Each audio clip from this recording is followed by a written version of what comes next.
Alors, je vous invite à prendre vos Bibles. Merci, mon épouse va mieux. Vraiment, Dieu est bon. Dieu est bon, elle vous salue. Amen. Elle a suivi tout à l'heure le culte. Alors, bien-aimés, prenez vos Bibles, nous allons lire dans le livre d'Apocalypse. Apocalypse 4.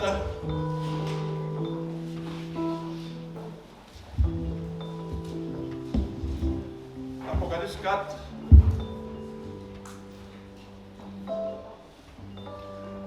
Commençons par le verset 5.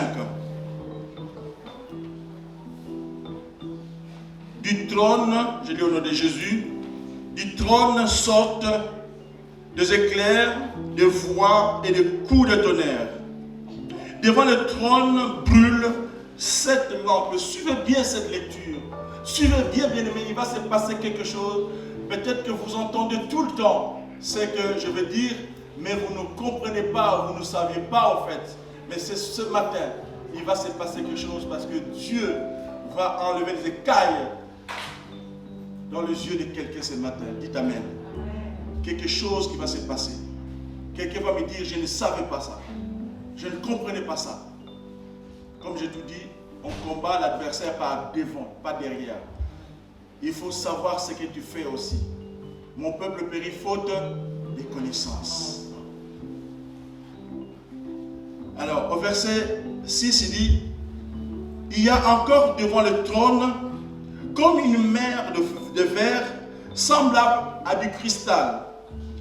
Au milieu du trône et autour du trône, il y a 4 êtres vivants remplis de Dieu devant et derrière. Le premier, maintenant mon message c'est là. Le premier être vivant est semblable à un lion. Notez bien, bien aimé. Le second être vivant est semblable à un veau ou un taureau. Le troisième être vivant a la face d'un homme. Et le quatrième être vivant est semblable à un aigle qui vole. Les 4 êtres vivants ont chacun 6 ailes et ils sont remplis de Dieu tout autour et au-dedans. Maintenant, nous allons lire tous ensemble la partie qui reste. Ils ne cessent de dire jour et nuit. Dis-le doucement, bien-aimé. C'est la prière. Ils vont dire Saint, Saint, Saint est le Seigneur, Dieu, le Tout-Puissant, qui était, qui est et qui vient. Amen. Amen. Nous allons lire dans Ézéchiel chapitre 10 à partir du verset 9.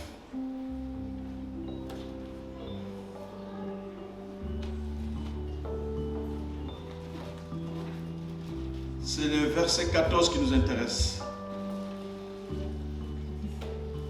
Ézéchiel 10, à partir du verset 9.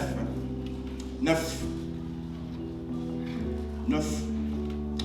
Je regardais et voici, il y avait 4 roues près de chérubin, une roue près de chaque chérubin, et ces roues étaient l'aspect d'une pierre de chrysolite. À leur aspect, toutes les 4 avaient la même forme. Chaque roue paraissait être au milieu d'une autre roue.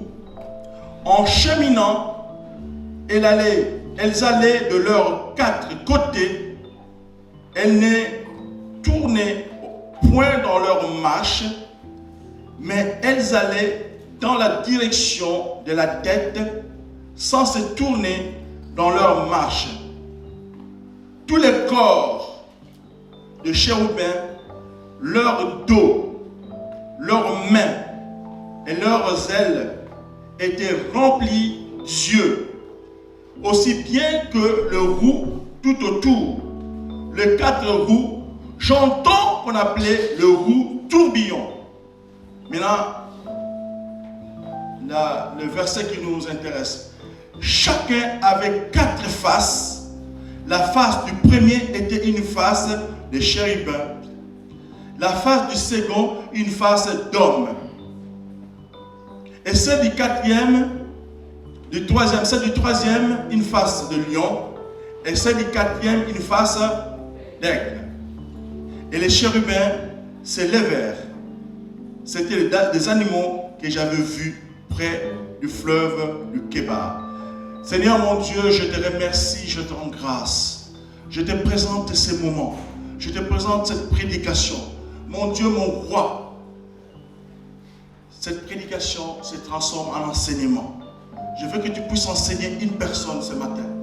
Je veux qu'une personne qui sort puisse avoir la connaissance. Saint-Esprit, nous avons besoin de toi. Manifeste-toi. Laisse que la paix et ta grâce soient en ce lieu. Au nom de Jésus. Amen. Amen. Alors, le thème de mon message, que sais-tu de 4 évangiles et des symboles des 4 êtres vivants?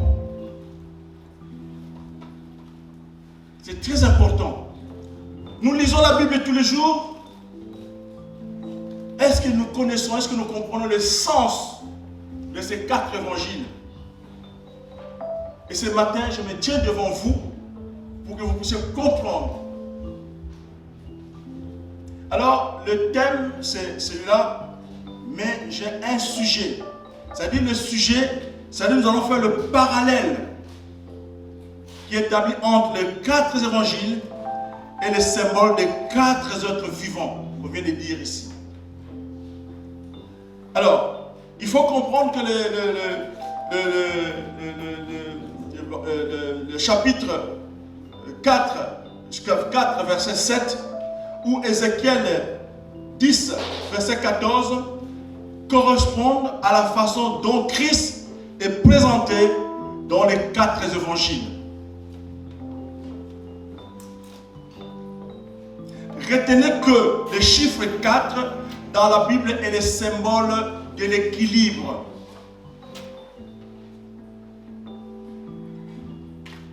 Alors, nous avons cité ici ces êtres vivants qui sont les lions, les taureaux, l'homme et l'aigle.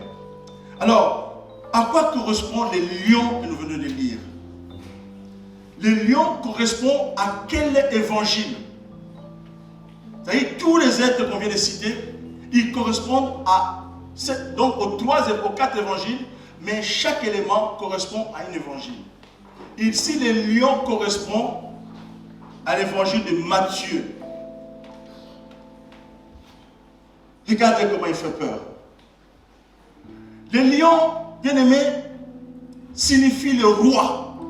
Vous avez entendu que le lion, d'après ce qu'on nous a appris, le lion est le roi de tous les animaux, n'est-ce pas? Peut-être, bien aimé, on ne peut pas croire, mais le lion n'a pas peur. Je me souviens l'autre fois, j'ai regardé un reportage. Qu'est-ce que j'ai entendu, j'ai vu, bien aimé, le lion face à l'éléphant. Le lion n'a pas peur. Le lion a sauté jusqu'à aller. Comment il a pu atteindre la carotide de l'éléphant? L'éléphant a fait tous ses gestes comme il voulait, mais il n'a pas lâché. C'est ça, bien aimé. Pourquoi les lions dans cet évangile? Les lions symbolisent la puissance. Est-ce que quelqu'un m'entend ce matin? Les lions symbolisent le courage. Les lions symbolisent le pouvoir royal et l'orgueil humain régnant sur la société dans laquelle nous sommes. Le lion est considéré comme étant le roi des animaux, la face de l'autorité. Quand le lion est dans la jungle, vous voyez comment il est. Le lion n'a pas peur. Il tente tout. si tu es fort, mais moi je pense que quand tu te mets l'hyène et les lions, l'hyène peut gagner. Le lion a peur de l'hyène, mais non, ça l'hyène de prouver que tu n'es pas plus fort que moi. Mais lui sait qu'il est le roi des animaux. Est-ce que quelqu'un m'entend ce matin? Et Jésus ici est le roi des rois. Alléluia. Le Seigneur des seigneurs. Et c'est pour cela que l'évangile de Matthieu commence par la généalogie. Pourquoi? Parce que quand on parle en termes royaux, dans toute royauté, on tient compte des généalogies. Pourquoi? Parce que c'est pour savoir d'où vous venez. C'est là qu'on peut comprendre, c'est-à-dire que il y a des cultures où des généalogies sont importantes. Elles sont effectivement dans nos cultures où nous voulons savoir exactement d'où quelqu'un vient. Qui étaient ses ancêtres? La dynastie du vrai roi. Et donc ici, moi je comprends que Matthieu veut nous montrer que Jésus est le roi, un descendant de la lignée de quel roi? De la lignée royale de David. Alléluia. Ça dit qu'il est de la génération de David. Quand la génération davidique s'est terminée, on a coupé par exemple un arbre, vous avez vu qu'il y a un rejeton qui sort. C'est qui? C'est Jésus. Alléluia. Il est le roi des rois, descendant de David, comme Dieu l'avait promis. Il énumère probablement la liste des héritiers du trône. Donc les lions, c'est l'évangile de qui? De quel est son évangile? Les lions? Matthieu. Souvenez-vous de ça. Pourquoi? Parce que les lions ont le courage, les lions ont la puissance, les lions ont le pouvoir de l'orgueil. Il n'a pas peur, il règne. Alléluia. Il règne dans la société. Dans la forêt, c'est le loup, c'est lui le roi. Il n'a pas peur, il visite tout. Alors, dans Apocalypse 5, verset 5, l'un des vieillards me dit, ne pleure point. Voici les lions de la tribu de Juda, les rejetons de David, comme je viens de le dire, a vaincu pour ouvrir les livres et ses 7 sceaux. Et je vis au milieu du trône et des 4 êtres vivants. Et au milieu des vieillards, un agneau qui était là comme immolé. Il avait 7 cornes et 7 yeux qui sont les 7 esprits de Dieu envoyés par toute la terre. Quel est le symbole du signe 7? Quel représente le signe 7? La perfection, pas encore? La plénitude, sois béni ma soeur. C'est la plénitude, le chiffre 7. Moi je suis né en 1957, je me réjouis. Alléluia. Ne soyez pas jaloux. Hein. Je sais que il y a une date dans ma date de naissance, il y a le chiffre 7. Gloire à Dieu. Alléluia. Alors Matthieu en tant que disciple, qui il est? Matthieu, disciple et apôtre du Christ. Il est apôtre du Christ. Qu'est-ce qu'il fut? Il fut collecteur d'impôts pour les Romains. Et son évangile est un évangile, on peut appeler ça une passerelle. Une passerelle qui enracine Jésus dans tout ce qui s'est passé avant lui. Souvent, on dit au reste. Avant lui, il y a eu des gens qui ont continué avec Jésus. Le reste, au reste. Alors, c'est un chrétien juif, écrivant pour une église, surtout composée de chrétiens juifs, employa tout son talent à présenter Jésus comme le Messie. Mais quand il a présenté Jésus comme le Messie, dans l'Ancien Testament, ils ne voyaient pas ça comme ça. Et pour eux, le Messie, c'est celui qui viendra sauver le peuple de Romains. C'est comme ça qu'ils voyaient. Leur concept est ça. Ils disaient que de l'idée qu'on se faisait couramment du Messie à une époque où la plupart des Juifs espéraient un chef politique qui les libérerait de la domination romaine. Voilà le Messie là, mais non, pour eux c'est autre chose. Il est mort en martyr, Matthieu. Il a été tué avec une hache. Arme à laquelle, vous voyez même dans le signe du livre de Matthieu, pour ceux qui ont fait attention, une arme avec laquelle il est représenté dans la statuaire chrétienne, la hache. Retenez qu'il est mort comment? En martyr. Qui de nous, bien-aimés, va accepter de mourir pour quelqu'un? Qui veut mourir en martyr? Personne. Oui, personne. Alors, le plus important, ce n'est pas la puissance qui se manifeste, bien-aimés. Plutôt nous, vous et moi, nous sommes à manifester la force de lion. Dites Amen. C'est-à-dire que, Jessica, tu dois te sentir comme une lionne. Tu dois avoir les qualités de lion. Alléluia. Donc c'est ça que maintenant tu sais que comment est le lion. Le lion est courageux. Il a le pouvoir royal. Il a de l'orgueil de l'homme. Pas l'orgueil que Dieu n'aime pas. Mais tu sais que tu as une fierté parce qu'il y a une force en toi. Amen. Alléluia. Amen. Moi, quand j'étais jeune, chaque fois d'après ce que mon père m'avait appris, il me disait toujours que tu dois être, toujours faut te sentir que. Et j'ai senti ça. Et chaque fois qu'on va jouer au foot, je pensais, j'ai dit, dans le fond de moi, je dis, c'est moi qui serai le capitaine. Quand je suis en classe, je me dis déjà, alors qu'avant qu'on me choisisse, je dis, c'est moi qui serai le bidel. Et ici, vous appelez ça comment? Délégué. Et c'est comme ça que je me voyais. Mais je n'avais pas lu ce texte. Mais lui qui avait lu le texte, il m'a donné cette force-là. Il me disait tout, mon champion, mon champion. Voyez-vous, mon champion. Et là, ces mots me faisaient, bien aimé, faisait attention aux paroles. Les paroles ont une importance. Quand nous disons nos enfants champions, mon intellectuel, et tu vas voir, tu vois.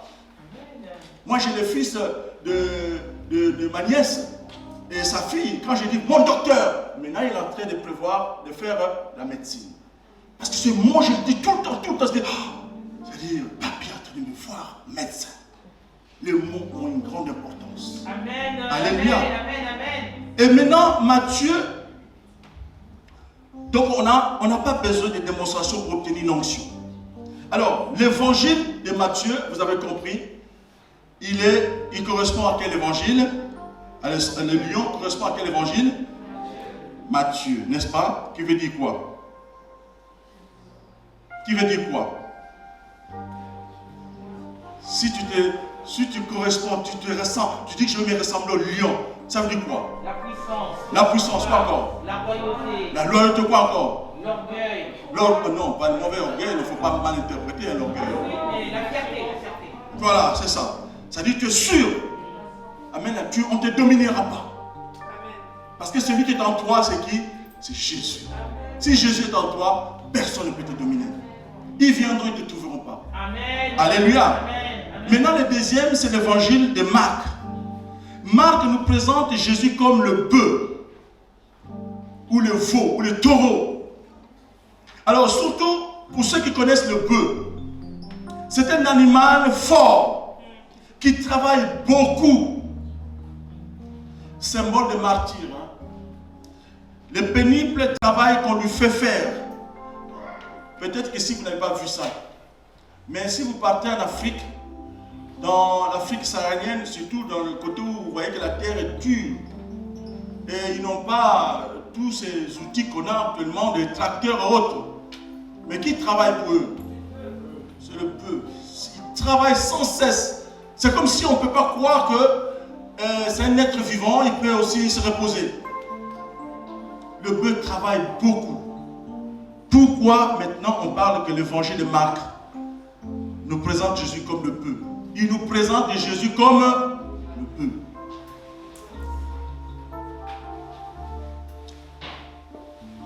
pourquoi nous savons que Jésus, est-ce que qui connaît l'adresse de Jésus? Où il habitait où? Il était SDF. Jésus n'avait pas où dormir. Le Fils de l'homme n'avait pas où dormir. Et voyez, nous savons que Jésus était le serviteur. Celui qui n'est pas seulement le serviteur de Dieu, mais notre serviteur. Dites Amen. Amen. C'est-à-dire le serviteur des hommes. Il partait de lieu en lieu. Donc vraiment, il était infatigable. Si tu suis Jésus, eh bien, tes pieds vont peut-être s'user, je pense. Mais non. Lui partait de lieu en lieu. Il a subi l'humiliation. Regarde ce que Jésus a subi. Il a subi l'humiliation et la mort. Et donna sa vie en rançon pour sauver beaucoup d'hommes. Matthieu 10, verset 45. L'évangile de Marc, Marc 10, 45. L'évangile de Marc est animé de plein d'actions. Il entre plus dans les détails de ce que Jésus a fait. Marc nous montre Jésus en action et nous convainc par les choses qu'il affirme être le Fils de Dieu. Si vous regardez beaucoup plus entre les 3 évangiles, les 4 évangiles, la plupart des miracles sont cités dans les livres de Marc. Je vais vous expliquer pourquoi. Marc, en tant que disciple, il est autrement appelé Jean-Marc. Son nom, Jean, c'est un nom juif. Et Marc, c'est le nom latin. Sa mère possédait une maison à Jérusalem. C'est là où souvent les disciples se rassemblaient, se rencontraient à l'époque de l'église primitive. Acte 12, verset 12. Il était le cousin de Barnabas. Qui a entendu parler de Barnabas? Quel rôle Barnabas a joué dans la Bible? C'est lui qui a amené Paul à l'église. Voilà, Barnabas, c'est lui qui a joué l'intermédiaire entre Paul et les chrétiens. Parce que d'abord, Paul, c'est lui qui a décidé de faire souffrir les chrétiens. Il disait à ses bourreaux, il dit, attendez-moi, je vous amène des gens. Ils appellent des gens, on les appelle des chrétiens. Ce nom qu'on n'a jamais entendu, on va les mater. Eh bien, ils étaient contents, ils attendaient. Et Paul, sur la route de Damas, croyait que oui, il est en train de faire un bon travail.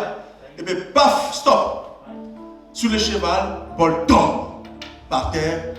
Il devient aveugle. Et Jésus a dit, pourquoi tu me persécutes? Mais qui tu es? C'est Jésus qui a dit, mais c'est moi Jésus qui te persécute. Mais il ne connaît pas Jésus. Il n'a jamais entendu parler de Jésus. Maintenant, c'est Jésus qui va utiliser Paul. Maintenant, Paul ne veut plus aller livrer les chrétiens vers ses amis pour qu'on les mate, pour qu'on les maltraite. Paul ne peut pas non plus aller vers les chrétiens parce que c'est un tueur. Il est constitué. Il est où maintenant?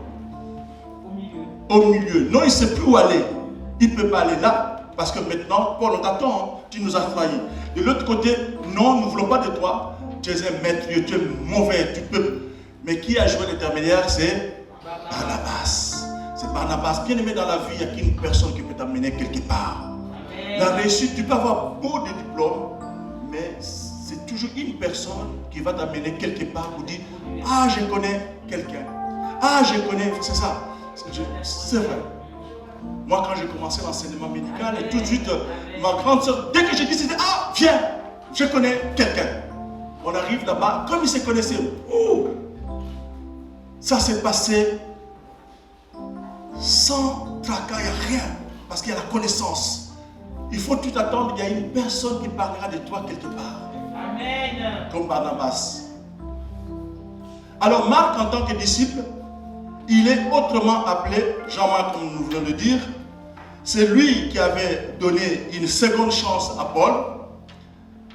Et il était interprète de Pierre, a rédigé avec précision tous ces dons qu'il se souvenait, aussi bien les paroles que les actes de Christ. l'évangile de Marc porte l'essentiel de l'histoire de Jésus. Voilà l'importance de l'histoire. C'est l'essentiel de l'histoire de Jésus, c'est Marc qui les raconte. Il passe rapidement de son baptême aux événements décisifs de sa crucifixion et de sa résurrection. C'est dans Marc que vous trouverez ça. Maintenant, l'évangile de Luc. Qu'est-ce qu'on avait dit? Déjà, on a cité 4 êtres vivants. Vous m'aidez? Le lion, taureau, maintenant l'homme, et puis, donc il nous reste 2. Donc maintenant, on est à l'évangile de Luc. Luc présente Jésus comme le fils de l'homme. Quelqu'un m'entend? Nous voyons là Jésus comme un leader, un compagnon, un ami fidèle, un homme comme toi et moi, qui a de l'amour, qui marche, qui a des sentiments comme un homme. Pourquoi on dit qu'il a des sentiments comme un homme? Parce que Jésus est Dieu. Au commencement, il était avec Dieu. Alléluia. Il était Dieu. Mais seulement que Dieu étant esprit, Dieu étant invisible, il va se faire homme. Il va se faire homme. L'homme se fait, on dit bien, l'homme qui se fait chair.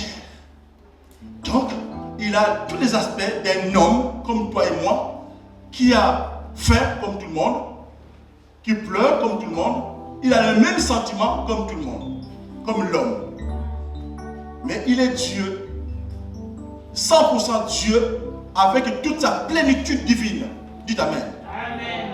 Parce que Dieu, Jésus, n'avait pas ce que nous avions. Si moi je suis là, Jésus, je peux lire ce que Sophie est en train de penser. Pendant que Sophie est en train de dire, le pasteur là, franchement, je vais lui dire des choses. Demain, il va m'entendre. Demain, il va m'entendre. Mais Jésus savait déjà. Voilà, il avait toute sa divinité que moi, je ne peux pas avoir. Alléluia.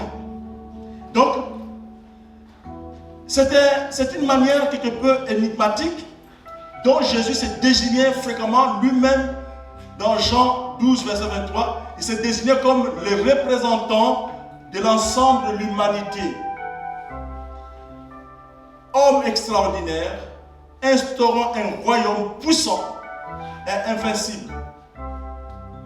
Le Fils de l'homme venu des nuages ne peut être un homme ordinaire. Selon le prophète qu'il annonce, on dit bien que Fils de l'homme, le nom que la tradition juive depuis l'exil utilise pour désigner le Messie à venir. Dans Daniel 7, verset 13. Appellation reprise par Jésus pour sa double référence. Humanité, divinité. Dites Amen. Amen. Le Fils de l'homme va venir dans la gloire. C'est là qu'on est en train de parler de le Fils de l'homme. Le Fils de l'homme va venir dans la gloire de son Père avec ses anges.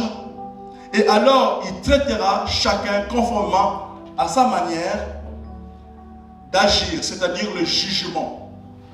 Matthieu 25, verset 31. Le Fils de l'homme viendra dans sa gloire avec tous les anges. Il assiera sur le trône de sa gloire. Les nations seront jugées en fonction du traitement qu'elles auront infligé aux frères de Christ pendant la tribulation. L'évangile de Luc nous donne l'histoire de la vie humaine, de la vie de Jésus, la plus complète. C'est cet évangile qui vous donne la vie de Jésus dans sa totalité, la plus complète. Il est aussi le seul évangile à avoir une suite. L'évangile de Luc a une suite. Donc quand vous lisez les actes des apôtres, c'est la suite du livre de Luc. Luc, le disciple, maintenant qui il est? Luc était qui?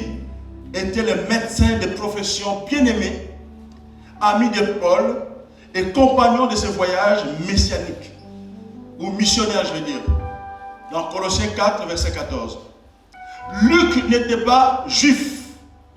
Ici. Contrairement à Matthieu, à Marc et à Jean, il était peut-être originaire d'Antioche. L'Antioche, c'est dans la Syrie. ou originaire de Philippe, non, Philippe c'est en grec, hein, en Grèce, pardon. S'il a écrit pour les non-juifs, il était néanmoins à l'aise dans un milieu juif. Il se sentait bien, comme dans ce milieu grec. Maintenant, les derniers personnages qu'on a dit, c'est qui? L'aigle maintenant. L'aigle, son évangile, c'est l'image de l'aigle. C'est-à-dire que l'évangile de Jean, son évangile, c'est l'image de l'aigle. Jean présente Jésus comme Dieu. Et l'aigle est le symbole de la divinité. Je vous ai souvent dit que moi je ressemble à l'aigle, je suis comme l'aigle, je rajeunis comme l'aigle. Je le dis tout le temps, l'aigle, l'aigle, l'aigle, n'est-ce pas? Donc l'aigle est le symbole de la divinité, quoi encore? Ou l'attribut de Jean comme emblème d'une vision spirituelle élevée. Regardez bien, c'est sur la vision de l'aigle, tout est élevé. C'est pourquoi j'ai tout dit, je veux être comme l'aigle. Moi, je ne me limite pas. L'autre fois, je disais qu'un jour, je vais prêcher au Stade de France. On dit, ah non, ça ne marchera pas. Mais parce qu'on n'a jamais vu un pasteur faire cette campagne. Qui suis-je, moi, pour aller prêcher au Stade de France? Le fils du grand roi. Si je suis le fils du roi de roi, je dois le dire aussi. Amen. Qu'un jour, je vais prêcher au Stade de France. Il ne faut pas acclamer pour moi, bien-aimé. Je le crois. Moi, je le crois. L'aigle est le roi des oiseaux. Comme on a parlé, les lions et les chiens, le roi des animaux. L'aigle est le roi des oiseaux. Car il peut voler dans le soleil. Vous avez déjà vu ça? Si tu poursuis l'aigle, il va te faire souffrir. Pendant que toi, tu le poursuis, il va te faire perdre parce qu'il va te mener là où il y a la direction du soleil. Et quand tu vas arriver, paf, tu ne vois plus rien. L'aigle va t'embrouiller. Il va t'amener là où il y a le soleil et toi tu ne vois plus. C'est comme les phares. L'Ancien Testament signale sa rapidité, sa puissance et l'attention qu'il porte à ses petits. D'après Ésaïe 40, ceux qui espèrent, est-ce qu'on peut lire ce passage, Ésaïe 40 qui dit, ceux qui espèrent dans le Seigneur retremblent leur énergie, ils prennent de l'envergure comme les aigles et ils se lancent et ne se fatiguent pas, ils avancent et ne faiblissent pas. L'aigle a la capacité fantastique de voler en ligne. Comment il vole l'aigle? Vous savez comment l'aigle vole? Il vole en ligne droite, comme une flèche. Voilà, ligne droite comme une flèche. Comme un projectile. Son vol ne se fait pas en cercle et n'est pas sinueux. Alors, la Bible nous dit, ceux qui se considèrent être de Dieu, suivez-moi bien aimé, ceux qui se considèrent être de Dieu doivent aussi voler en ligne, comment? En ligne droite, comme l'aigle. En d'autres termes, ils doivent être transparents et intègres. Dites Amen. C'est ça, ça veut dire. Tu dois être transparent et tu dois être intègre au Seigneur. Amen, amen, amen. La vie du chrétien ne doit pas être sinueuse. Rien ne peut y être caché ou secret. Le chrétien est l'enfant de la lumière. Et doit vivre dans la lumière. Dites Amen. Le chrétien doit vivre sans masque et sans déguisement. Notre parole doit être oui ou non. Que ton non soit un non, que ton oui soit un oui. Ça m'est arrivé où j'ai reçu des amis qui sont venus du pays et quand ils sont arrivés chez moi, on les a accueillis. Un couple est venu, je les ai accueillis au fait. Bon, maintenant ils étaient en transit. Je les ai accueillis bien pendant un temps, une semaine, peut-être ou deux, je ne me rappelle plus. Mais qu'est-ce que j'ai remarqué? La femme de notre ami là ne faisait rien. Ma fille était gamine. Sa maman sortait à 5h, à 6h du matin pour aller la déposer à la garderie. Mais elle ne faisait que dormir. Moi, je revenais à midi, pensant que je vais manger. Elle ne faisait que dormir. Le soir, elle laisse mon épouse qui vient du travail, qui va encore préparer, et elle va manger. Et quand ils sont partis, je dis d'accord, ça va, c'est pas grave, ils sont de passage. Quelques temps plus tard, là où ils habitaient, ça ne marche plus. Ils veulent maintenant habiter la région parisienne. Ils sont venus me voir. Ils sont venus me dire, oui, mais ouais, Jerry, on est là juste pour quelques temps seulement, et puis on va trouver notre logement. Je dis, non, non, non. Que mon nom soit non, que l'amitié se brise, tant pis. Mais je ne peux pas. Voilà, les chrétiens ne doivent pas être hypocrites. Amen. Que ton oui soit un oui, que ton non soit un non. Tu ne dois pas aimer quelqu'un en faisant semblant, alors que tes sentiments sont le contraire. Tu n'es pas chrétien dans ces cas. Mais tu oublies que Dieu voit tout. Les chrétiens, ça veut dire que tu ne dois pas avoir sans masque, et sans déguisement, il ne faut pas être en déguisement. Notre parole doit être oui ou non. L'aigle a la capacité de visualiser. Regardez l'aigle. C'est pourquoi j'aime être comme l'aigle. Ou j'aime être comme les autres aussi, comme lui aussi. Comme l'homme aussi. Comme Marc aussi. Beaucoup de gens disent, mais pasteur, comment tu fais? Tu es partout. Tu fais tout. Et vous m'avez vu, est-ce que vous m'avez vu à maigrir? Mais beaucoup disent, mais pasteur, il est tout, il est partout. Il travaille, il s'occupe de sa femme, il visite les fidèles, et il s'occupe de l'église. Il est là dans tous les rendez-vous de mardi, jeudi, vendredi et dimanche. Il est toujours là. Mais voilà, je suis là. Mais comment tu fais, pasteur? Mais il faut être comme Marc. Marc travaille comme Jésus partait de lieu en lieu. Voilà, chaque fois que tu dois te représenter dans cette image. Donc ici, l'aigle a la capacité de visualiser toutes les directions, tous les angles et toutes les perspectives.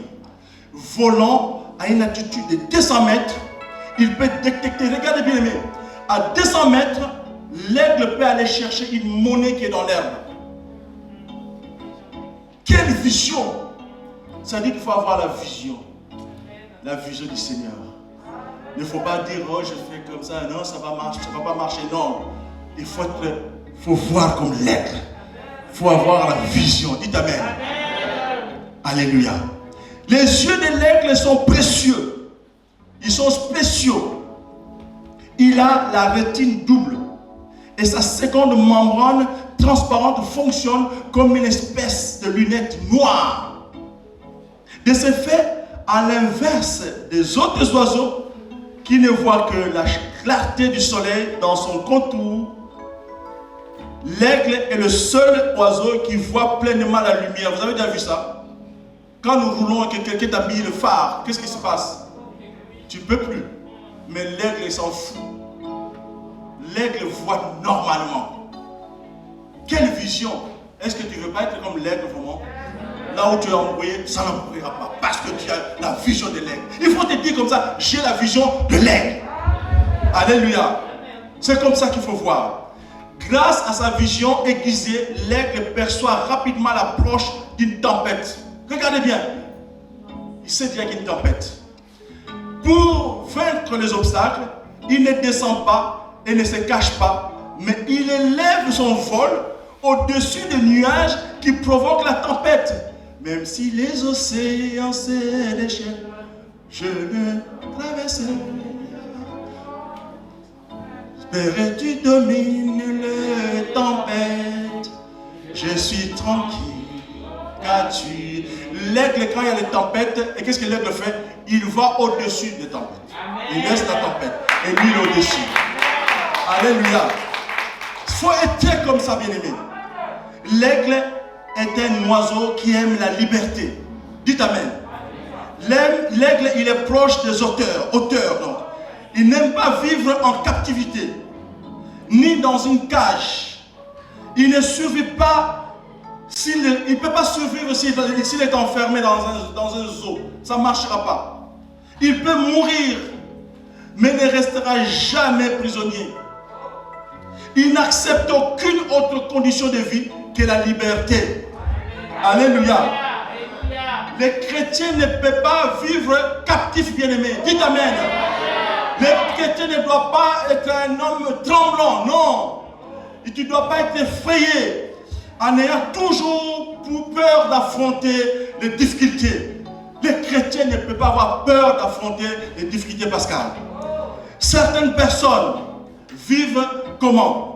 En omettant leur foi. Omission, quoi. Comme des agents secrets. Ils ne révèlent jamais leur identité. Voilà les chrétiens. Ils font semblant parce qu'on les voit à l'église. Ils sont semblants parce qu'ils disent qu'ils sont chrétiens. Mais ils dévoilent pas leur identité. Ils ne savent pas s'ils sont quoi.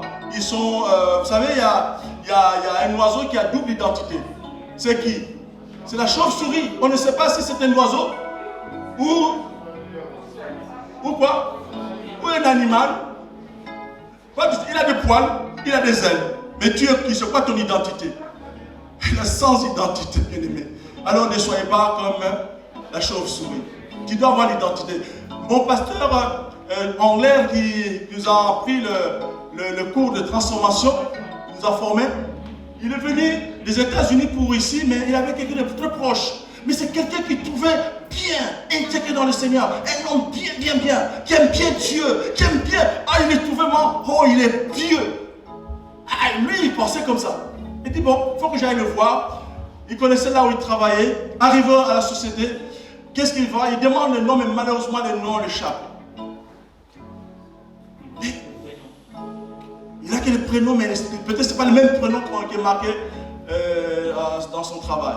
Et maintenant, la dame à l'accueil, il est en train de décrire l'homme. La femme lui dit, non, je ne vois pas. Hein. Et puis tout le monde dit, ah, c'est madame, c'est un chrétien. La femme dit, chrétien ici? Ah non, on ne connaît pas, il n'y a pas un chrétien ici. Il dit, si, madame, est-ce que vous ne pouvez pas m'aider un peu pour aller voir un peu votre listing? Et la dame a permis. Et puis, ah, c'est lui! La dame a dit, lui, chrétien? Lui, chrétien? Non, monsieur. Parce que c'est dans le travail, c'est la personne qui a des mots, qui vit dans l'immoralité. Des blagues qui ne sont pas adaptées à un chrétien. Voilà comment le chrétien perd son identité. C'est-à-dire qu'il cache son identité. On veut seulement le voir ici à l'église, comme les pharisiennes. C'est le jour du marché. Tu le vois avec un accoutrement. On voit que ce sont des gens qui aiment bien Dieu avec les tenues. Oui, mais ce sont des mauvais, des méchants. Tu ne peux pas tromper Dieu. Ils perdent leur identité. Ils ne révèlent jamais leur identité. Ils ont peur de prendre une initiative. Ce qui rend leur vie si insipide, si inexpressive, que personne ne sait qu'ils sont de Dieu. On ne sait même pas s'ils sont de Dieu. Moi, mon voisin, je lui parle de Dieu, mais il ne veut pas entendre. Il est vraiment un vrai athée. Il ne veut pas entendre de Dieu. Chaque fois, je lui parle de Dieu. Mais ils sont venus au mariage ici. Ils ont aimé. Oh, Dieu, mais c'était magnifique. Moi, je pensais que ça va être. J'ai dit, je continuerai à t'évangéliser. Je sais comment. Les livres sortis, c'est pourquoi bien aimé acheter ces livres. C'est dommage qu'il y a des chrétiens de Chambly qui n'ont pas acheté les livres. 10 euros, bien aimé. 10 euros, ça vous fait quoi? On doit payer l'édition, l'éditeur. Tu vois? Mais je lui ai offert le livre. Et quand il a lu les livres, bien aimé, mon voisin, si je te dis de ne pas porter mon téléphone, il a prononcé le nom de Jésus. Il a dit, Jerry, on te voit depuis 25 ans ici. On n'a jamais compris. On ne pouvait pas imaginer que tu vis une telle vie. On voit tout le temps l'ambulance qui vient chercher Janine, mais on n'a jamais compris que ce que tu as décrit, on a pleuré, moi et mon épouse. Que Dieu te bénisse. Donc, c'est-à-dire qu'il a accepté Jésus déjà. Alléluia. Lui qui est Dieu, quand tu dis Dieu, quand il a fait un travail avec toi, tu dis merci Dieu, oh non, c'est pas la peine. Mais là, il est en train de dire que Dieu te bénisse. Parce qu'ils ont vu que de 8 ans, de 5 à 10 ans, où mon épouse devait mourir. Les médecins pensaient que ça ne continuera pas, mais ça fait 32 ans aujourd'hui. Donc Dieu est bon, Dieu est grand. Donc, vous devez rester, les chrétiens ne doivent pas être cloués au sol en observant les autres s'envoler dans leur vie. Non, nous allons nous envoler comme l'aigle. Alors, dans le monde entier, l'aigle est symbole de noblesse. Notez bien. De par sa force, par son altesse et sa vigueur, il ressort comme le champion incontestable de ce symbole de grandeur. L'aigle est fort, bien-aimé. L'aigle est vif. L'aigle est courageux. L'aigle est victorieux. Symbole de ceux qui attendent et qui espèrent dans le Seigneur. Dites Amen. Si tu crois, si tu sais que Dieu t'a dit, invoque-moi, je te répondrai. Tu as le courage de l'aigle, parce que tu crois à ce que la Bible, à ce que la parole de Dieu te dit. Le peuple de Dieu est comme l'aigle, bien-aimé. Maintenant, je vous enseigne et je vous conseille. Maintenant, je termine mon message là, dans ce conseil-là. Le peuple de Dieu est comme l'aigle. C'est un peuple fort. C'est un peuple guerrier. C'est un peuple qui triomphe de la tempête. C'est un peuple victorieux. C'est un peuple qui ne régresse pas face aux difficultés de la vie, ne craignant pas le danger, ne s'intimidant pas face aux menaces du diable. Pauvre diable. C'est lui qui est en toi. Et comment? Est plus fort, est plus grand. Le diable ne peut pas intimider un chrétien. Non! Parce que tu sais que celui qui est en toi est plus grand et plus fort. C'est un peuple qui domine selon les lois du ciel, brisant les barrières, vainqueur, conquérant, et qui se réfugie dans le Dieu Tout-Puissant. Dites Amen. Nous avons besoin d'avoir la vigueur d'un aigle, bien-aimé, qui est toujours prêt à affronter des vols, toujours plus haut. Regardez comment un aigle cherche. Bien-aimé, pense, si vous mettez en pratique ces ordures, dans les jours à venir, l'église des Champions va être transformée. Dieu va transformer vos vies. Dieu va donner des choses dont vous ne vous espériez même pas. Parce que vous allez vous voir comme l'aigle, au plus haut sommet. Mais si vous êtes à un moment donné, vous dites, oh ça c'est la théorie, c'est la Bible. Non. Dieu ne ment pas. Dieu est vivant. Alléluia.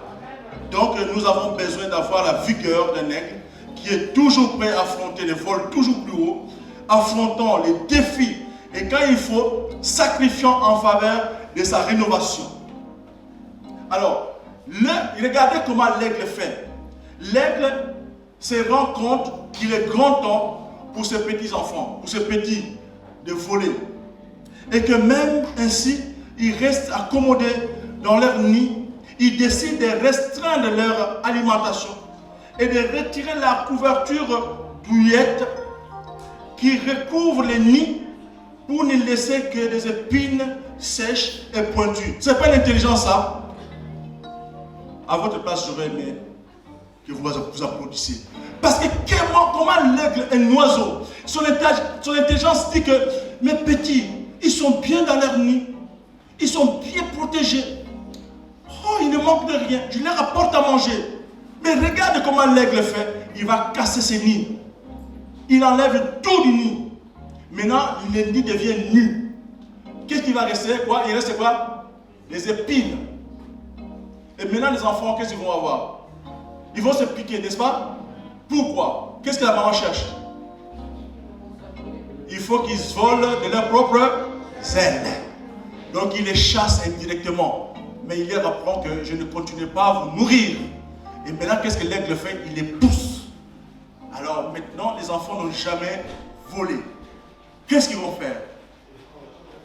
Je me souviens, hier, je faisais une étude avec les jeunes. Je leur avais donné cet exemple. Je dis, mais vous n'avez jamais vu, est-ce que vous avez appris à monter sur un vélo? Oui. Est-ce que vous étiez parti du premier jour? Normalement, non. Qu'est-ce qui s'est passé? Moi, il y avait quelqu'un derrière. Qu'est-ce qui se passe? Moi, j'ai fait cette expérience avec mes filles, et chaque fois que je me souviens, quand ils apprennent, oh, ils sont courageux, ils pensent que c'est elle qui est en train de pédaler. Mais non, ce n'est pas elle qui pédale, c'est celui qui est derrière qui le tient. Et puis, à un moment donné, tu lâches, et il va rouler seul. Mais qu'est-ce qui se passe quand il saura que derrière, quand il dit Prisca ou Gérine, paf, il tombe. Pourquoi? Parce qu'il sait qu'il n'a plus de soutien. Alors qu'il est déjà parti. Et tu vas voir la prochaine fois, elle va monter seule. Tu vois, dès que maintenant tu fais pour la deuxième fois, elle va partir parce que maintenant la peur est partie. C'est ce que l'aigle fait. Donc, nous n'avons pas à être asservis à des forces démoniaques, alors que Christ a tout prévu pour que nous puissions, par la puissance du Saint-Esprit, être plus que vainqueurs, bien-aimés. Dites Amen. Nous avons le droit de nous élever sur les ailes. Les ailes de quoi? De l'aigle. Et de vivre aux côtés de notre Seigneur dans le lieu céleste. Dites Amen. Béni soit Dieu, le Père de notre Seigneur Jésus, qui nous a bénis de toutes sortes de bénédictions dans le lieu céleste. Nous avons des bénédictions à demander de la part du Seigneur. L'évangile de Jean est la 4e canonique. Maintenant, voilà l'information que vous ne savez pas. L'évangile de Jean est le 4e canonique comme les 3 autres. Matthieu, Marc et Luc. Il raconte l'histoire de Jésus et dans l'ensemble le même sujet, tout en se distinguant de 3 autres évangiles de diverses manières. C'est-à-dire que l'amour dans les livres de Jean et qu'on n'a pas beaucoup raconté dans les autres évangiles. Dans les livres de Jean, on a parlé, l'amour est un thème important dans son évangile. Qu'est-ce que vous connaissez qui parle de l'amour dans les livres de Jean? Qu'est-ce que Jésus, la Bible nous dit? Car Dieu a tant aimé le monde qu'il a donné son Fils unique afin que quiconque croit en lui ne périsse pas, mais qu'il ait la vie éternelle. Jean 3,16. Alors, Jean comme disciple, Jean était le disciple préféré de Christ. Il était certainement un de ceux qui connaissaient le mieux Jésus. Il assista à la transfiguration et reposa sa tête sur la poitrine pendant la scène dans Jean 13, verset 23. À Golgotha, il reçut Marie lorsque le Seigneur disparut. Il fut l'un des premiers à découvrir sa tombe. Jean 20. Jean l'évangéliste est auteur de l'évangile portant son nom de 3 lettres de l'Apocalypse qu'il aurait écrit dans l'île de Patmos où il était exilé. Il fut appelé les disciples que le Seigneur aimait.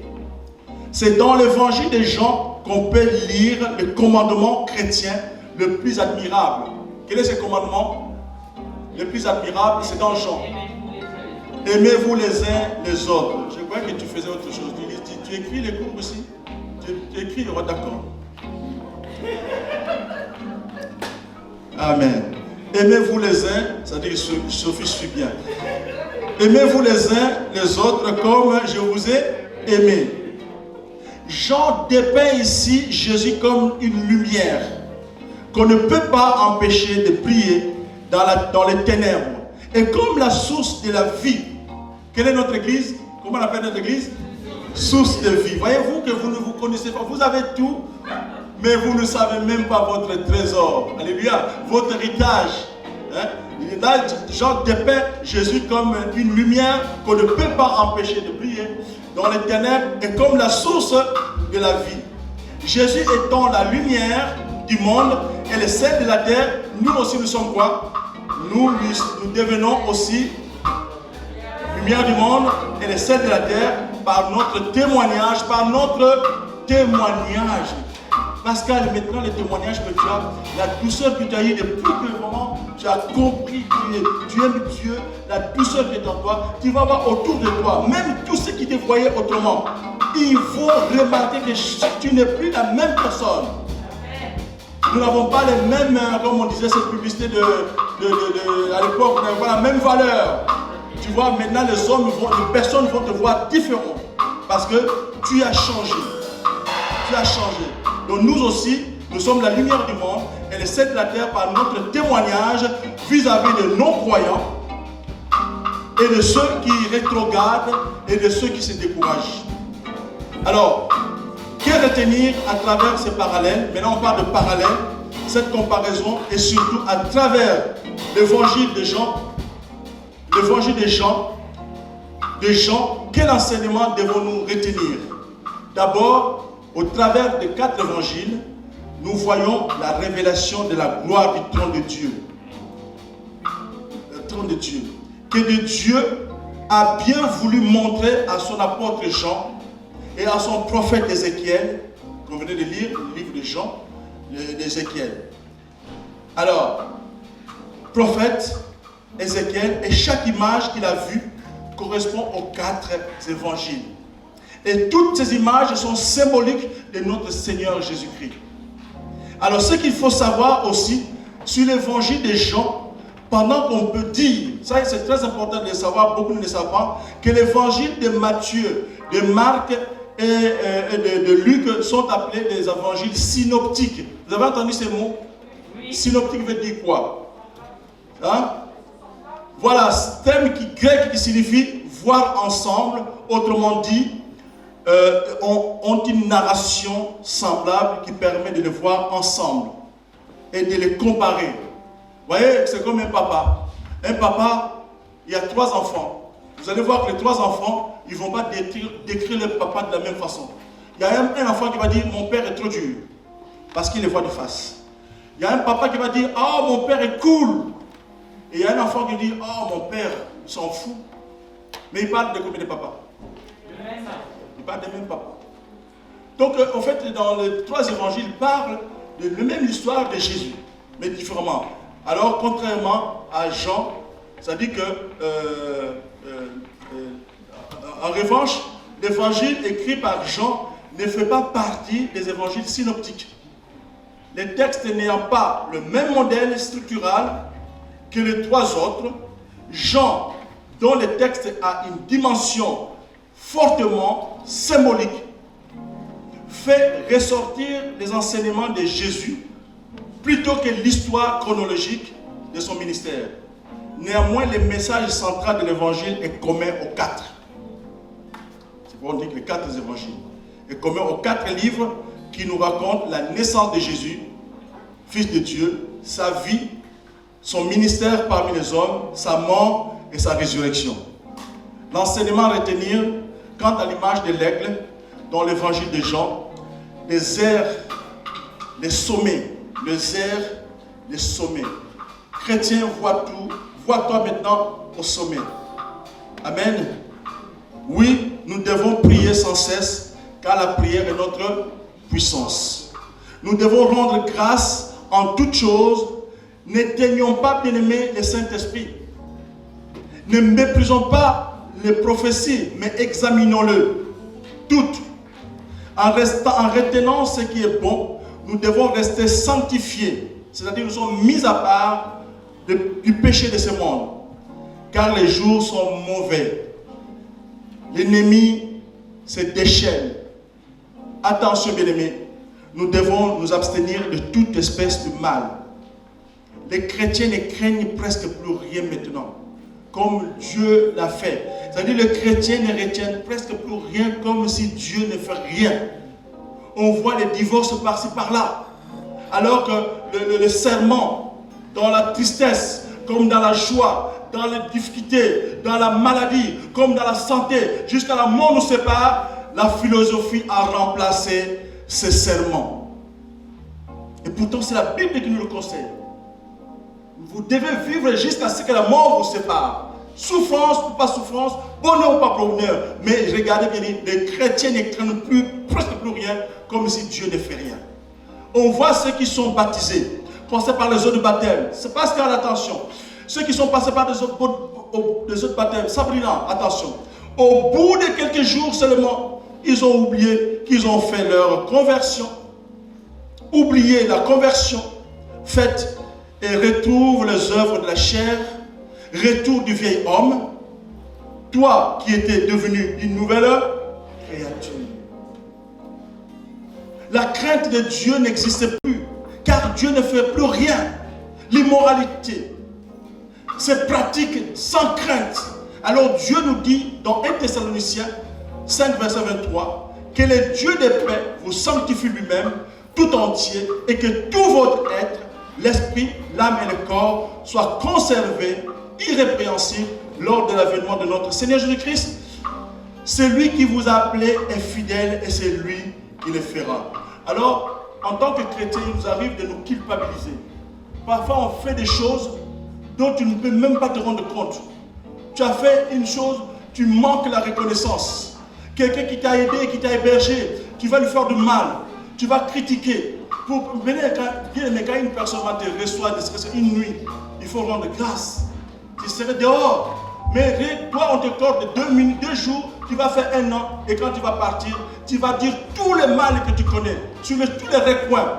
Tu vis avec ta grande sœur, tu vis avec, tes yeux sont sur le mari de ta sœur. Ici, je connais une histoire que je vous raconte. Une sœur, sa grande sœur l'a eue, elle était gamine, parce que leur maman est décédée. Et qu'est-ce qui s'est passé? En grandissant, son beau-frère lui fait des avances, elle accepte les avances, et alors que sa grande sœur est malade, elle ne peut plus sortir, elle est au fauteuil. Alors qu'est-ce que sa sœur faisait? Elle sortait avec son beau-frère. Et maintenant, il s'est rendu compte du mal qu'il a fait à sa grande sœur. Elle que je considère comme ma mère. Pourquoi je lui fais un tel mal? Et bien cette femme, d'après son histoire, elle est restée frigide presque toute sa vie. Jusqu'à ce qu'elle raconte l'histoire au pasteur. C'est l'histoire que j'ai lue dans le livre de Yogishu. Donc ça veut dire que c'est culpabilisé. Ça veut dire qu'il se retrouve devant un homme, il ne voit plus cet homme comme homme. Ça veut dire qu'elle a eu un homme seulement pour sortir de cette maison, pour seulement fuir son beau-frère. Parce qu'il a tellement sollicité, mais elle a dit il faut que je sorte. En partant, mais sans amour. Et la souffrance était permanente. Et il s'est culpabilisé. Faisons très attention. Quand nous sommes dans le Seigneur, ne mentons pas. Les enfants qui disent aux parents qu'ils sont chrétiens, mais ils sortent par la fenêtre. Faisant croire que les parents, voilà, ils ne savent pas, ils ne sont pas au courant. Mais tu trompes qui? Dieu voit tout. Amen. Dieu voit tout. Il y a des enfants qui sortent en pleine minuit parce que papa dort. Il va prendre ses clés de voiture, il va partir. Il va partir, papa dort. Mais s'il y a un accident, attention, le salaire du péché c'est... Il y a des moments comme ça où Dieu peut te dire, je sais ce que tu fais. Alors, en conclusion, je me souviens encore d'une fille qui racontait son histoire que, alors qu'ils étaient dans des retraites spirituelles où ils ont eu des enseignements sur la chasteté. Et puis, la fille, quand elle est revenue, dès qu'il est sorti comment on l'appelle, de la retraite, elle est amoureuse à fond. Et maintenant, elle ne peut pas respecter ce qu'on lui avait dit. Maintenant, quand il est en train de faire ce qu'il est en train de faire, mais tu es enfreint à la loi, ce n'était pas une loi. On t'a enseigné, ta conscience devait te dire. Faites attention à la vie, tu ne trompes pas Dieu. En conclusion, au travers des 4 évangiles, nous voyons la révélation de la gloire du trône de Dieu que Dieu a bien voulu montrer à son apôtre Jean et à son prophète Ézéchiel. Et à chaque image qu'il a vue correspond aux 4 évangiles. Et toutes ces images sont symboliques de notre Seigneur Jésus-Christ. Alors les 4 évangiles représentent le royaume de Dieu. Comment peux-tu avoir la qualité de l'aigle si tu n'es pas à l'image de Dieu? Ce n'est pas possible. La source de vie est la lumière du monde. S'il faut avoir cette qualité-là, et moi je dis, je veux vraiment avoir la qualité de l'aigle. Qui veut aussi avoir la qualité de l'aigle? Soyez bénis. Vous avez compris ces messages? Vous avez aimé ces messages? Écrivez-le sur vous et réécoutez ces messages. C'est ça qui fait que tu vas comprendre que si je me comporte en lion, je sais pourquoi je vais être comme un lion. Si je veux être comme un taureau, comme un veau, je sais pourquoi je dois être comme un veau. Si je veux être comme un homme de Dieu, un homme qui craint Dieu, qui marche avec la parole de Dieu, je sais pourquoi. Et si je dois avoir l'intelligence, la qualité, la hauteur de l'aigle, je sais pourquoi. Donc je vous invite, levez-vous bien, nous allons prier ensemble. Nous allons dire que Seigneur demande à Dieu d'avoir ces 4 symboles et qui nous amène, bien aimé, à dire que je veux l'être. Il ne faut pas croire qu'on va être limité. Notre réussite est là. Nous allons réussir dans la vie parce que nous marchons avec ces 4 images, ces 4 symboles. Comme je l'ai dit, que les 4 symboles dans la Bible, c'est les symboles de l'équilibre. Tu vas prier pour dire, Seigneur, je ne suis pas équilibré, mais je suis déséquilibré. Mets-moi en équilibre comme les 4 symboles que nous venons de dire. Je possède les 4 symboles. Alléluia. Les symboles de l'équilibre. Les symboles de l'équilibre.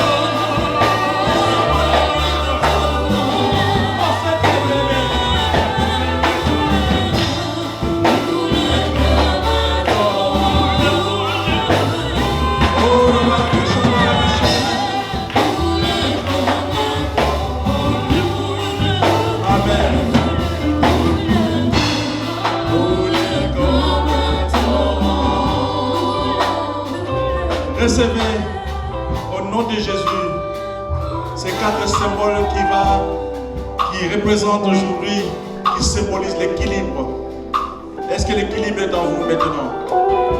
Est-ce que vous comptez le mettre en pratique? Est-ce que vous comptez bénéficier de l'équilibre en vous? Tu dis, Seigneur, finis le déséquilibre. Je veux vivre un équilibre. Je possède les 4 symboles. Alléluia. Le chiffre 4, c'est moi, qui représente, qui symbolise l'équilibre. Au nom de Jésus. Avez-vous reçu quelque chose ce matin? Acclamez le Seigneur.